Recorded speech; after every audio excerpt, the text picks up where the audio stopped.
इटावा के दादापुर जिले में जिस तरीके से ये घटना सामने आई, ये वाकई मन में एक प्रश्न उठाती है कि आज वाकई हमारा समाज, हमारा हिंदू समाज जाति में बढ़ चुका है।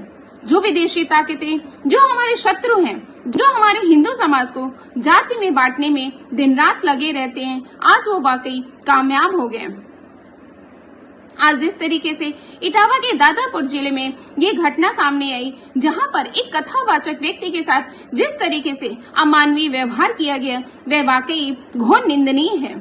एक कथावाचक किसी संत द्वारा इटावा के दादापुर जिले में कथा कहने के लिए बुलाया जाता है और जब वह व्यक्ति कथा कहने के लिए अपनी कथा आरंभ करता है तो वहां के जितने भी लोग बैठे रहते हैं, वह व्यक्ति उस कथा को बड़े ही प्यार से सुनते हैं।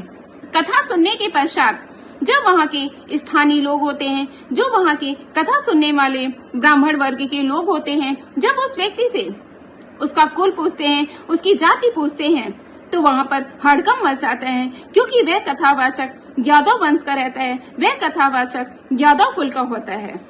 तो उनको बहुत अत्यधिक क्रोध आता है और वो उस क्रोध के वशीभूत होकर उस यादव व्यक्ति को इतने बुरे तरीके से मारते हैं, पीटते हैं, उसका अपमान करते हैं। ये सब करने के बाद भी जब वो नहीं थकते हैं तो वहाँ के जो स्थानीय लोग रहते हैं, जो वहाँ के ब्राह्मण वर्ग के लोग रहते हैं, वो उस कथावाचक का बाल मुंडवा देते हैं और उसको किसी महिला के पैरों में नाक तक रगड़ने के लिए मजबूर कर देते हैं। ऐसा करके वो ब्राह्मण वर्ग के लोग क्या प्रमाणित करना चाहते थे? जो उन्होंने यह निंदनीय कार्य किया, उसको देखकर यही लगता है कि आज ब्राह्मण वर्ग का व्यक्ति अपने आप को इतना श्रेष्ठ समझने लगा है कि उसको सारे वर्ग के लोग नीच ही दिखाई देते हैं। आखिर उस कथावाचक का दोष सिर्फ इतना था कि उसने अपनी जाति छुपा ली। आज उस कथावाचक का दोष इतना था क्योंकि वह कथा कहने के लिए ब्राह्मण कुल से नहीं था। मैं समस्त भारतवासियों से एक प्रश्न पूछना चाहती हूँ कि ब्राह्मण कुल में जन्म लेने मात्र से कोई ब्राह्मण हो जाता है, चाहे फिर उस व्यक्ति के कर्म चाहे जितने भी नीच क्यों ना हो, चाहे वह व्यक्ति व्यभिचारी हो, चाहे व्यक्ति शराबी हो, चाहे वह व्यक्ति जुआनी हो, चाहे वह व्यक्ति गाली गलौज करने वाला हो। क्या ब्राह्मण कुल में जन्म लेने मात्र से ऐसे व्यभिचारी लोग, ऐसे शराबी लोग भी ब्राह्मण कहलाने योग्य कहलाए जाते हैं? ब्राह्मण का पहला गुण होता है दयावान होना, दूसरा गुण होता है क्षमाशील होना, तीसरा गुण होता है क्रोध को वश में रखना।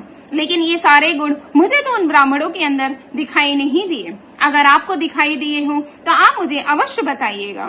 मैं लास्ट में एक बात कहना चाहूंगी कि अगर आज हम जाति के नाम पर, धर्म के नाम पर आपस में इतना लड़ेंगे तो देश की रक्षा कौन करेगा?